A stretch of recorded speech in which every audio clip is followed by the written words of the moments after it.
Okay, now I'd like to cover a game between Tarrasch and Mieses, played in Gothenburg in 1920, actually. And the opening is a center counter game, ECO code B01. See, game start out by E4 and then D5. Black plays D5 to neutralize the E4 pawn, and white captures the pawn, and then the most popular response is queen takes d5, which was played. The other one is the other known response is the Marshall Gambit, knight to f6. White plays knight c3, attacking the queen. Queen goes a5 to be along this diagonal here, because white's going to play d4, and now the knight is pinned. And now black plays e5, which is an interesting continuation. Normally the game would continue with black playing knight f6 is a usual continuation. But here black plays e5, once again trying to exert some center control, or to contest the center.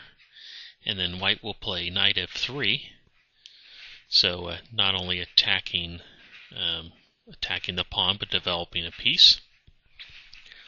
Black plays bishop to b4, threatening to take the knight, not really threatening to win a piece, because if bishop takes, pawn takes, queen takes, pawn would check, then just bishop to d2 and the rook's protected, even though I wouldn't really like that position as white. White plays bishop to d2 to undo the pin and to protect the knight. White plays bishop to g4. Looks like black's strategy is to just come out and attack white, which doesn't seem to be, well, we'll see, will not work for black. White plays on its seventh move bishop to e2, breaking the pin. And now black, how does black continue? Develop a knight or something? But if you don't know, this pawn here is gonna fall if black doesn't do something. Can't really push it, so it decides to liquidate it. And now we'll see in the next few moves, black's gonna be forced to exchange off a bunch of pieces. So now the knight takes, white has to recapture its pawn. And now, how should black respond? Well, black responds, well, because if you don't know, this the bishop here is under attack. So you could say, well, maybe black should just exchange it off. But black plays queen e5, pinning the bishop. And now white will play this interesting move, knight on c to b5. And this is a real interesting move because this knight not only defends this knight here, but also attacks this square. So now this pawn has to be watched by black, which good news is that the queen's currently watching it. But also, white is attacking this bishop here, and it's also attacking this bishop here. So now really black is really forced into these exchanges. And how should black exchange? Well, if I was playing black, I usually look at taking a piece and giving check, because it really limits your opponent's available options. But actually, bishop takes d2 is not the correct move here first, which looks natural to me. But if bishop takes d2, well, of course, queen takes d2. And now, how does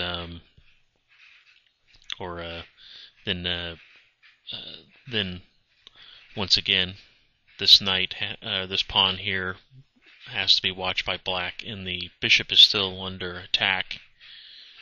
And if bishop takes, then how should white respond? Well, if white responds with queen, takes e2, which looks pretty natural. Then queen takes, king takes, and then the king's going to come over to d8 to protect the f7 pawn.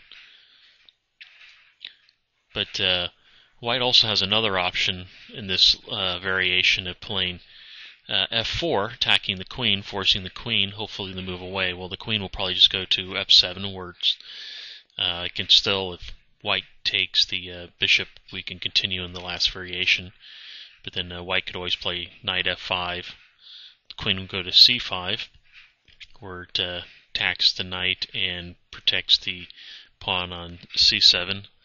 And then queen takes with check.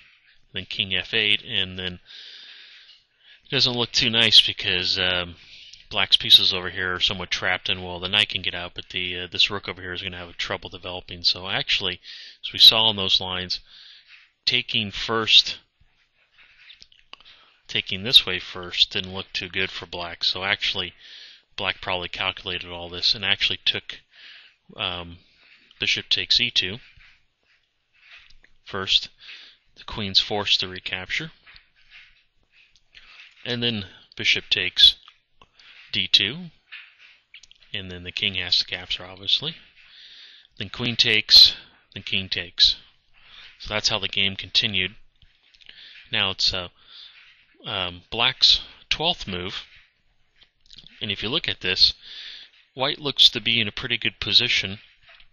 It looks like its rooks can easily come into the game. Its knights are developed and actually attacking pieces, and one is centralized, and black's pieces are still in their home square, so white has a definite advantage in time here. And it also has to spend some time defending this c7 square. So black will play knight a6, which is a pretty awkward move because the knight normally doesn't come to this square, but the knight's just protecting the c7 pawn. And now white plays rook on h to e1, and this is a real good move because what is black to do?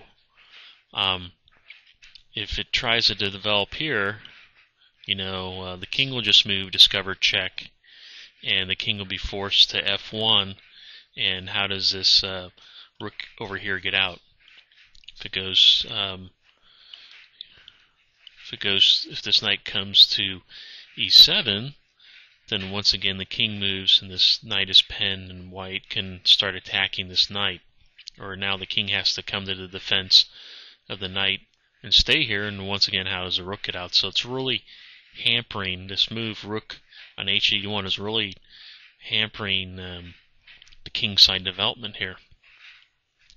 So black chooses to castle queen side, and it looks like white can just take this pawn, but as we'll see,